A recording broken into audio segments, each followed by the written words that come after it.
नमस्कार दोस्तों, मैं हूं आपका होस्ट सूरज कुमार और आप देख रहे हैं IGNOU IQ Hindi YouTube channel. दोस्तों, हमारे चैनल पर जो है BE VAE 181 की जो 5 यूनिट का जो वीडियो है, जो 5 चैप्टर है, उसकी वीडियो अपलोड कर दी गई है। आप प्लेलिस्ट पर जाकर उन्हें पढ़ सकते हैं। कल एग्ज़ाम है तो एक बार वीडियो को जरूर देख ले। आज के इस वीडियो में हम बात करेंगे यूनिट 2 यानी पारिस्थितिक तंत्र के इंपॉर्टेंट नोट्स या क्वेश्चन के बारे में। तो आइए बिना किसी देरी के हम शुरू करते हैं आज का हमारा ये टॉपिक। देखिए, सबसे पहला जो पॉइंट है वो है वैसा क्षेत्र जहां पादप और सभी जीव जंतु जीवन, भोजन और आश्रय के लिए एक दूसरे से संबंध विकसित कर लेते हैं, उसे क्या कहते हैं? पारिस्थितिक तंत्र कहते हैं। आप देखिए, पूरे जो एक हमारा जो पर्यावरण है, जो जीव मंडल है, जहां पर जीव जंतु क्या करते हैं? या तो वो निवास करते हैं, या तो वो भोजन करते हैं, ठीक है, या फिर वो क्या करते हैं? अपने जीवन के लिए, अपना जिंदा रहने के लिए क्या करते हैं? निर्भर रहते हैं। जैसे कि कुछ पेड़ पौधे, कुछ पादप ऐसे होते हैं जो किसी जंतु पर निर्भर रहते हैं कि वो नाइट्रोजन को जो क्या करेगा? नाइट्रेट में बदलेगा। कुछ जंतु ऐसे होते हैं जो आश्रय लेते हैं पेड़ पौधे में, कुछ आश्रय लेते हैं ज़मीन के अंदर। हमको देख लीजिए, हम मानव क्या है? हम मानव पूरी तरीके से प्रकृति पर आश्रित हैं। जो मांसाहारी है वो भी जंगली जानवरों पर, जंतु जानवरों पर क्या है? मांस के लिए निर्भर है। गाय के दूध के लिए गायों पर निर्भर है, और भोजन के लिए, फसलों के लिए, साग सब्जी के लिए, फल मूल के लिए क्या है? हम पेड़ पौधे पर डिपेंड करते हैं। तो पूरा का पूरा ये जो रीज़न है, पूरा का पूरा जो तंत्र है, उसे ही हम कहते हैं पारिस्थितिक तंत्र, जहाँ पर सभी जीव जंतु किस चीज़ के लिए? जीवन के लिए, भोजन के लिए और आश्रय के लिए एक दूसरे से संबंध बनाते हैं। ठीक है, हमारा संबंध एक पौधे के साथ है, हमारा संबंध एक मछली के साथ है, हमारा संबंध एक भेड़ के साथ है। अब भेड़ के साथ क्यों है? क्योंकि हमें ठंड में क्या चाहिए? हमें स्वेटर चाहिए, जैकेट चाहिए। तो स्वेटर और जैकेट कहाँ से आता है, कहाँ से बनती है? वो भेड़ के ऊन से बनती है। ठीक है। पॉइंट नंबर 2 में देखिए, उपभोक्ता को 3 श्रेणियों में बांटा गया है। यानी जो कस्टमर होते हैं, उपभोक्ता मतलब एक होता है उत्पादक और दूसरा होता है उपभोक्ता। तो जो उत्पादक होते हैं वो पेड़ पौधे होते हैं। गाय क्या है? एक उत्पादक है, वो दूध देती है। तो उसका उपभोक्ता, उसका कस्टमर कौन है? हम लोग मानव हैं, मनुष्य हैं। तो उपभोक्ता को तीन श्रेणियों में बांटा गया है, प्राथमिक श्रेणी, द्वितीयक श्रेणी और तृतीयक श्रेणी। नेक्स्ट है जीव मंडल के कितने भाग हैं? तो जीव मंडल के 3 भाग हैं, थल मंडल, जल मंडल और वायुमंडल। जीव मंडल का थलीय भाग को कई क्षेत्र में विभाजित किया जाता है, जिसे जीवोम कहते हैं। अब देखिए, जीवोम को फिर से मैं समझा रहा हूँ। जीवोम क्या है? देखिए, स्थल में ही क्या होता है कि विभिन्न प्राणी विभिन्न जगहों पर रहते हैं। ऐसा तो नहीं है ना कि जहाँ पे शेर जिस गुफा में रहती है या रहता है, उसी गुफा में हिरण या खरगोश भी रहता होगा। क्या रहेगा? नहीं। खरगोश का रहने का जगह अलग है, हिरणों का अलग है, चूहे का अलग है, केंचुए का अलग है, पक्षियों का अलग है, मनुष्यों का अलग है, सांपों का अलग है। ठीक है।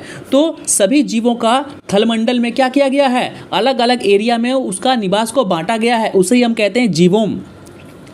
आगे है पारिस्थितिक तंत्र के 2 घटक हैं, पहला है जैविक और दूसरा है अजैविक। अगर पूछा जाए कि जैविक घटक, ठीक है, किस जैविक जो ये है घटक है वो किसके भाग हैं? तो वो पारिस्थितिक तंत्र के भाग हैं। अब देखिए, जो अपना भोजन खुद बनाता है उसे क्या कहते हैं? स्वपोषी। तो काफ़ी आसान है। और जो अपना भोजन खुद नहीं बनाता बल्कि किसी दूसरे जीव पर क्या करता है? निर्भर रहता है, उसे क्या कहते हैं? परपोषी कहते हैं। अब देखिए, बहुत इंपॉर्टेंट है, वैसा जीव जो मरे हुए जीव से अपना भोजन प्राप्त करता है। यानी कोई अगर जीव जंतु मर जाता है, तब उस मरे हुए जीव जंतु से जो अपना भोजन प्राप्त करता है उसे कहते हैं मृतपोषी या अपघटक या विघटक। ठीक है। पोषी स्तर को हम जानते हैं कि 5 भागों में बांटा गया है। ठीक है। स्वपोषी, साग भक्षी, मांस भक्षी फिर से, और शीर्ष मांस भक्षी। यानी पहला का देखिए, पोषी स्तर में 5 श्रेणी है। पहला जो 2 श्रेणी होगा, ठीक है, पहला श्रेणी और दूसरा श्रेणी, वो क्या हो जाएगा? वो शाकाहारी हो जाएगा। लेकिन बाकी के जो 3 श्रेणी होते हैं वो मांसाहारी होते हैं। ये ध्यान में इस बात को रखना है।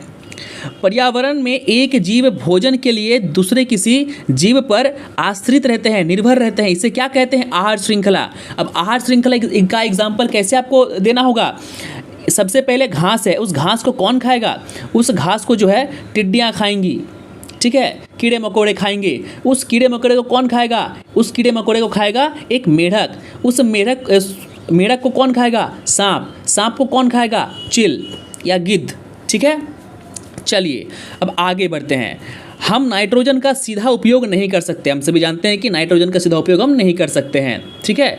हम इतने कैपेबल नहीं है कि वायुमंडल से उस नाइट्रोजन का सीधा हम लोग यूज़ कर सके। बिजली कड़कने से वायुमंडल में उपस्थित नाइट्रोजन तथा नाइट्रोजन, ठीक है, अमोनिया में बदल जाता है। जब बिजली कड़कती है तो वायुमंडल में जो उपस्थित नाइट्रोजन है ना, वो अमोनिया या फिर नाइट्रेट में बदल जाती है। कुछ सूक्ष्म जीव जैसे एनाबिना, स्पाइरुलाइना, राइजावियम नाइट्रोजन को क्या करते हैं, नाइट्रेट और अमोनिया में बदल देते हैं। अब देखिए, नाइट्रोसोमोनस जीवाणु जो है अमोनिया को नाइट्रेट में बदल देता है। ध्यान से समझिए, ऑप्शन में आ सकता है, क्वेश्चन में आ सकता है कि ऐसा कौन सा जीव जो नाइट्रेट को या फिर अमोनिया को नाइट्रेट में बदल देता है। तो कौन सा जीव है, नाइट्रोसोमोनस जीवाणु क्या करता है, अमोनिया को नाइट्राइट में चेंज करता है, ठीक है। तो ये बहुत ही इंपॉर्टेंट है, नाइट्रोजन चक्र एक बार फिर से आप पढ़ लेना वीडियो में देख के। आगे है नाइट्रोबैक्टर जीवाणु नाइट्राइट को नाइट्रेट में बदल देता है।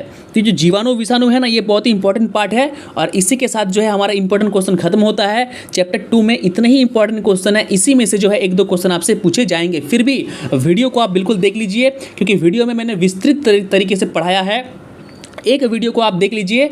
और पारिस्थितिक तंत्र का जो नाइट्रोजन चक्र है ना, ये बहुत ही इंपॉर्टेंट है। इससे 2 क्वेश्चन आएगा। मैं फिर से कह रहा हूँ, नाइट्रोजन चक्र से 2 क्वेश्चन आएगा। और नाइट्रोजन चक्र किस में है, यूनिट 2 में है। पारिस्थितिक तंत्र में नाइट्रोजन चक्र है, उससे 2 क्वेश्चन आएगा ही आएगा। ये बिल्कुल लिख के ले लो आप, ठीक है। ये रामबाण है, मैंने आपको बता दिया। तो 2 क्वेश्चन सॉल्व हो जाएगा अगर आप नाइट्रोजन चक्र अच्छे से पढ़ लेते हैं, ठीक है। तो चलिए, उम्मीद करते हैं ये वीडियो आपको अच्छा लगा होगा। वीडियो को लाइक, शेयर, चैनल को सब्सक्राइब करना बिल्कुल ना भूलें।